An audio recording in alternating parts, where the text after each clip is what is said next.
Teman-teman, sebelum nonton jangan lupa ya, klik like, subscribe, and share.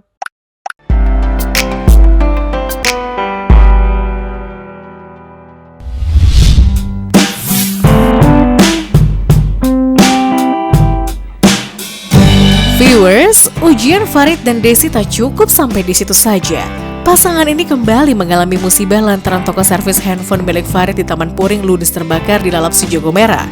Momen itulah yang membuat keduanya merasa berada di titik terendah dalam hidupnya.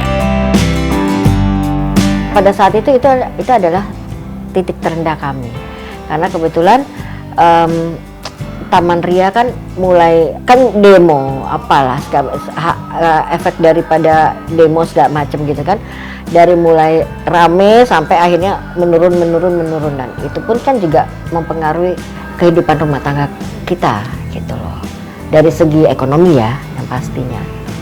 Handphone habis kita udah nggak punya modal apapun. Sudah benar-benar Mas Farid itu udah nggak ngerti mau ngapain. Yaitu Allah menjawab doa kita, ketemu almarhum Taufik Safalas, disitulah. Setelah rentetan ujian dan musibah yang dialami pasangan ini, perjalanan karir dan perekonomian pria 48 tahun itu mulai berangsur membaik. Saya berhenti, Mas Farid mulai sedikit demi sedikit MC off air mulai ada gitu kan, terus udah gitu mulai ada banyak acara. Saya punya banyak program. Kalau itu saya punya 7 program bersamaan, cuma beda dengan sekarang. Kalau sekarang kan stripping, dulu 7 program ya weekly semua, tayang setiap hari Rabu, setiap hari Kamis, tayang setiap hari Minggu seperti itu. Tapi 7 program saya jalanin, dan stripping saya malah di TVRI. Saya ada kuis namanya Kuis Warna-Warni Indonesia. Itu setelah Bunda berhenti, malah bertubi-tubi rezekinya kemana-mana, jadi bagus untuk karir saya sendiri gitu. Ya alhamdulillahnya seperti itu. Cemburu merupakan tanda sayang. Cemburu berlebihan pun juga bisa menjadi bumerang dalam pernikahan. Lantas siapa yang paling cemburuan di antara kalian? Saya dari kecil sudah terbiasa dengan lingkungan entertain. Wajar lah kalau memang ada cemburu ya. Kalau nggak cemburu kan katanya nggak sayang, katanya gitu kan. Padahal emang nggak usah cemburu juga sayang ya. Terus ada sih kayak gitu-gitunya. Tapi saya berprinsipnya gini. Ini selalu saya sampaikan kepada anak-anak juga ya. Suami saya melangkah 1 langkah keluar rumah, itu udah bukan milik saya. Cemburu sih ada, tapi janganlah berlebihan gitu. Karena kalau terlalu berlebihan ntar dianya kegeeran. Kalian tanya dong, ini cemburu nggak nih? Oh kebayang. Kalau saya cemburu banget. Saya orangnya sangat pencemburu. Dia digandeng orang aja saya bisa marah. Itu makanya kalau ada suami-suami yang istrinya digandeng orang, dipeluk orang untuk diam aja, aneh buat saya gitu loh. Kalau saya pencemburu sekali, dan bukan membanggakan ya, pokoknya saya memuliakan cinta. Saya tuh orangnya seperti itu. Jadi dia hanya milik gue, udah hanya untuk saya. Jangan pegang barang saya, jangan pegang kepunyaan saya. Itu sampai sekarang.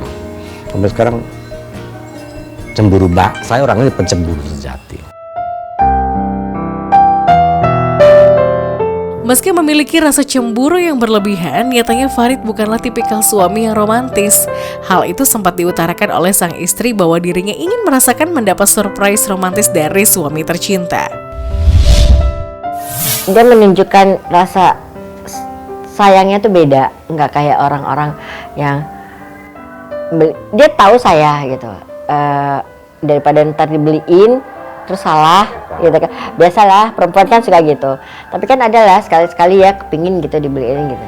Tapi ya walaupun sekecil apapun gitu, kalau tahu surprise gitu ngasih nih, seneng gitu, karena memang nggak romantis. Tapi kalau misalnya ini ya kita sayang memang, dan kita menunjukkan ke anak-anak nggak malu.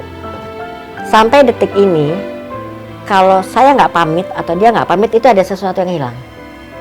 Padahal misalnya saya cuman ke depan, saya ganti baju nih ya, nanya mau kemana gitu. Ke warung, saya orangnya kadang orang mau ke warung mau ngapain sih, saya bilang gitu. Tapi itu kebiasaan kita gitu ya. Saya nggak perlu menunjukkan bahwa ya nggak tahu ya, orang kan beda-beda ya. Terus yang cium tangan gitu-gitu ya. Kalau saya nggak gitu. Jadi kita cukup ya gitu. Tapi kalau nggak begitu, Mas Farid pergi atau saya ngerasa kemana sih nih orang gitu, kok pergi nggak begitu gitu. Begitupun Mas Farid.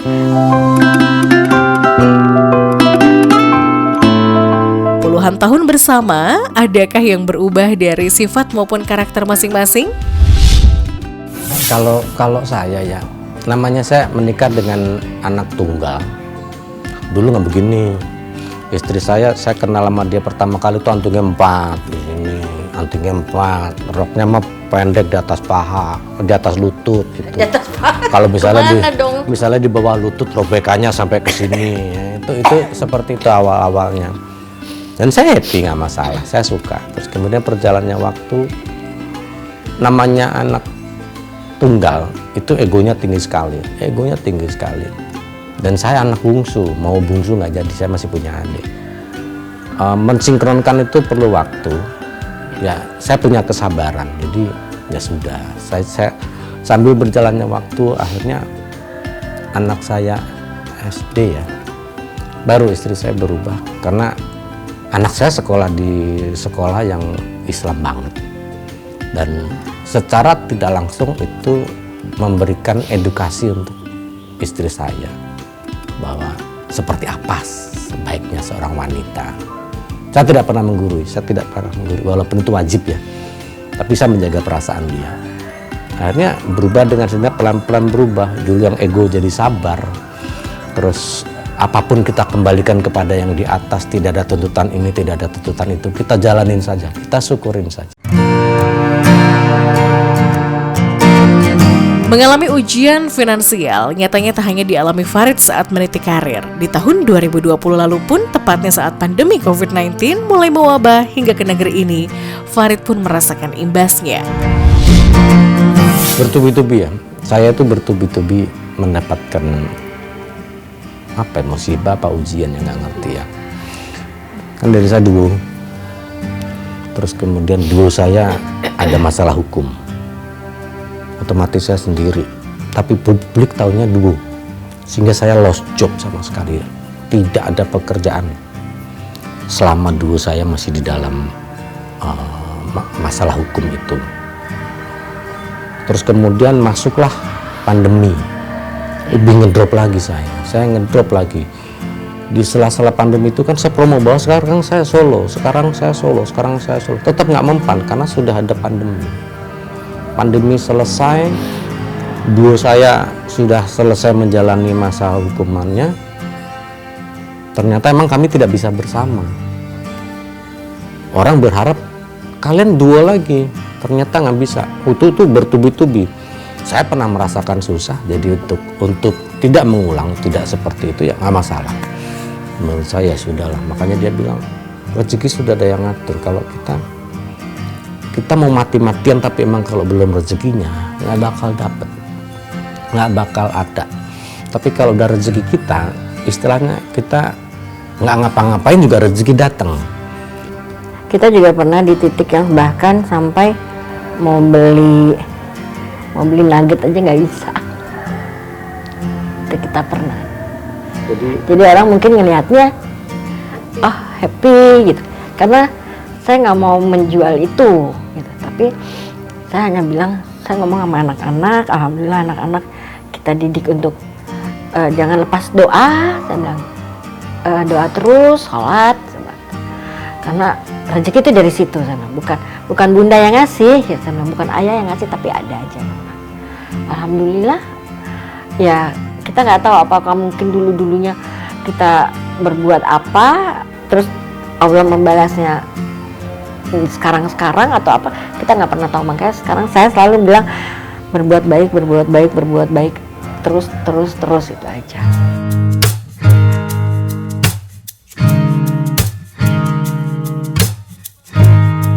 Setiap rumah tangga pasti mengalami kerikil maupun batu besar dalam mengarungi bahteranya.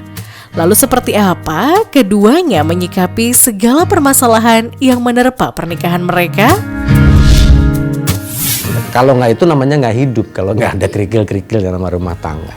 Kami pernah, dan itu memang didasari ya karena rasa cemburu saya yang besar. Itu menjadi masalah buat pernikahan kami, tapi buat saya nggak masalah.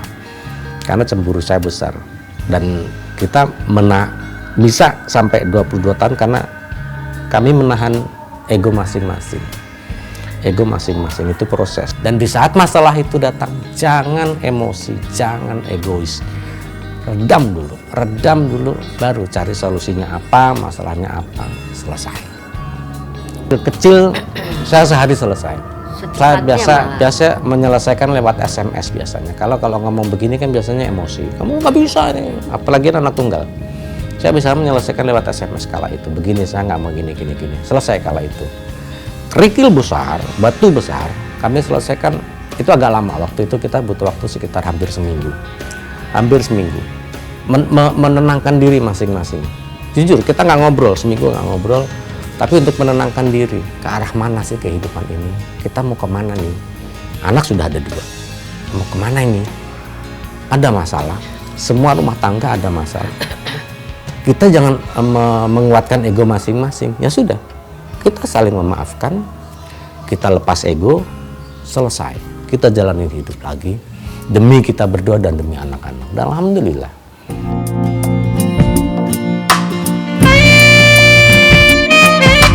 22 tahun tentu bukanlah waktu yang sebentar.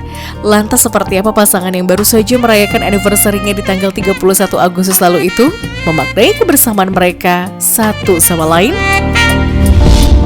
Istri saya yang tahu semua tentang saya, yang mau saya ajak susah, mau saya ajak suka, mau saya ajak senang, mau menemani di saat saya terkapar tidak berdaya karena saya pernah sakit yang sangat berat. Beliau mau menunggui dan tidak ada keluhan apapun. Dan kami berharap bahwa yang memisahkan kami adalah panggilan dari ilahi. Itu saja sih. Dan terima kasih.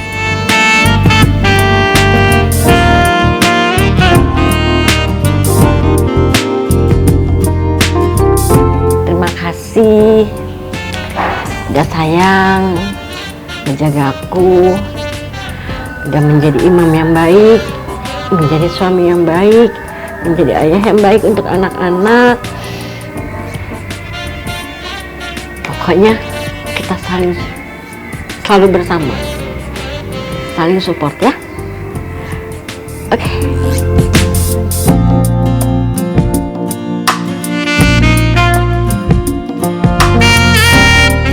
Ya viewers, itulah perjalanan pahit manis, suka duka dan romantisnya kisah cinta Farid Adja dengan istri tercinta Desi Anggraini. Love Story akan kembali lagi dengan cerita cinta dari selebriti tanah air dan public figure lainnya. Stay tuned on Love Story. Bye-bye.